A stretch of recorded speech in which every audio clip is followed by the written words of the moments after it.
फडणवीस आणि राज ठाकरेंच्या भेटीनंतर आता चर्चांना उधाण आलंय।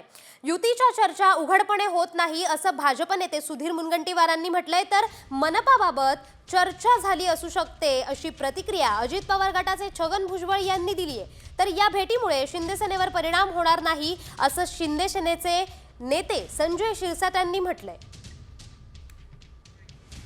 मला वाटतं की ती सहज भेट आहे, त्याच्यामध्ये निवडणुका, युती, महायुती यापेक्षा संवाद आहे आणि कोणत्याही युतीची चर्चा ही अशा पद्धतीने होणार नाही उघडपणे।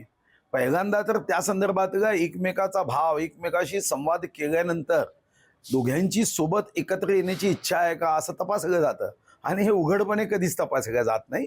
ही फक्त मैत्रीपूर्ण भेट आहे असं माझं व्यक्तिगत मत आहे। मला काही कल्पना नाही त्यांची भेट झाली की नाही हे सुद्धा काही मला माहिती नाही, परंतु फडणवीस साहेब भेटत असतात, त्यांना ते फडणवीस साहेबांना भेटतात, शिंदे साहेब पण त्यांना भेटतात, हे सुरू असतं।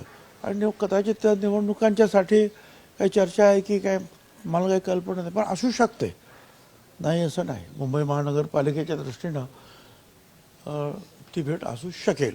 म्हणून आज राजसाहेबांशी जी चर्चा झालेली की त्या कारणास्तव झाली की तुमचा काही ॲक्शन प्लॅन असेल, तुम्हाला या महाराष्ट्राच्या हितासाठी काही करायची जर तुमच्या कल्पना असतील त्या संदर्भात मला वाटतं ते चर्चा झाला आहे। असं हे बघा, राजकारणामध्ये आजच्या घडीला राजसाहेबांकडे ना आमदार आहे ना खासदार आहे, परंतु तरी त्यांची भेट घेणं हे वेगळी भावना त्यांच्यामध्ये दिसून आलेली। म्हणून ते आल्याने आमच्या राजकारणावर काही परिणाम होईल असं समजण्याचं काहीही कारण नाही। शिंदे साहेबांचे त्यांचेही संबंध चांगले, राजसाहेबांची सर्वच लोकांशी, राजकीय नेत्यांशी चांगले संबंध असल्यामुळं हा भेट मला वाटतं बहुतेक झाली असेल।